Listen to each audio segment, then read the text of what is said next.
Hey, good morning, fig friends. Scott from Grego's Gardening, and it is the kind of quiet before the storm. The front has moved through here in southeast Texas. We had rain last night, which is good. We need the rain. I got all my figs put away, all but one, and it's this protein tub that's here behind me.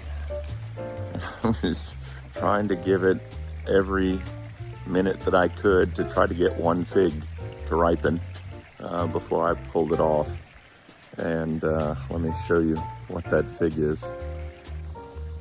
So this tree right here was originally sold to me as a Cavaliere, and after it first fruited, I had a whole, I took some pictures and posted some pictures, and the fruit did not look like Cavaliere.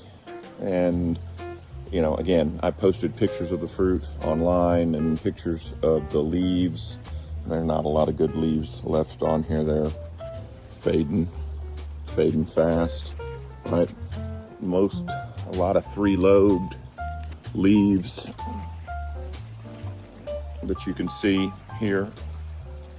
But anyways, you know, it has, as it's matured, it's this one and another tree that I have that's also an unknown, was not what it was sold to me as, have become my favorite figs. And so this is the fruit that I was trying to get to ripen here. In the summertime, this would have turned all the way kind of a brownish color. Zoom in a little closer. And you can see it does have a slightly open eye.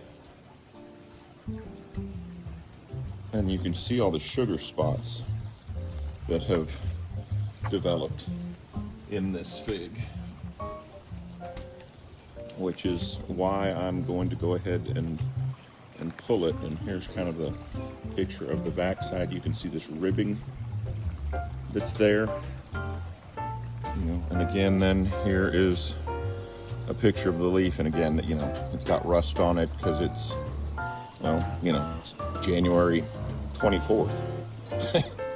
It shouldn't have leaves on it at all. And then some of the leaves will be single palm leaves occasionally, but it's become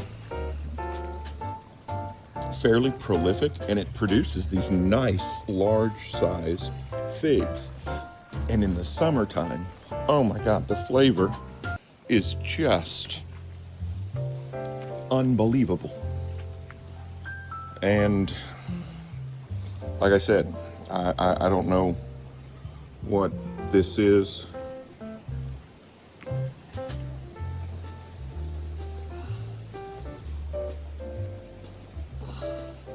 I don't know what to expect, you know, with the inside of this one. Just because like I said, in the summertime, when it's getting full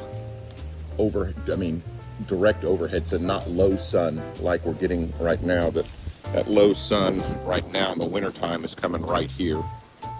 And so it is getting direct sun, but it's nowhere near as intense as what I get in the summertime. You know, it's a good sized fig. Let me get it cracked open and I'll show you what we got. All right, so you can see here, it's nowhere near perfectly ripened. Like I said, in the summertime, it would just be a thick, jammy, deep red. I'll see if I can find some pictures and post them on here. But I'm still impressed with the way that it's ripened. Sorry, it started raining again, and so I'm gonna wrap this up, but let me take a taste.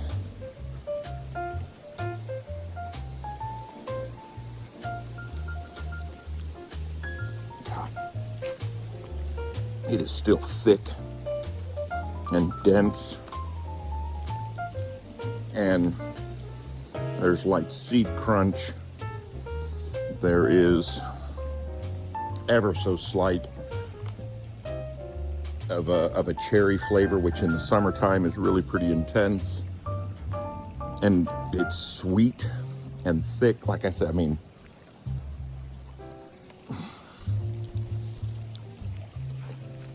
the two trees, this one, that again, since a whole lot of people said it was not Cavaliere,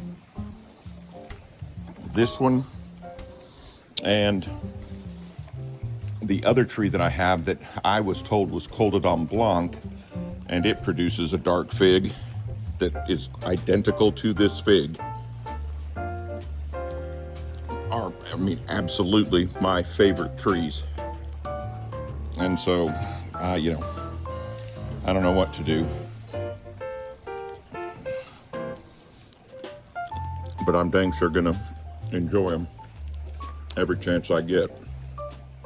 So I'll have to put this little puppy to bed here later on today. Y'all be safe, stay warm, and hope everybody's figs make it through this weather okay. We'll see you on the other side. Bye-bye.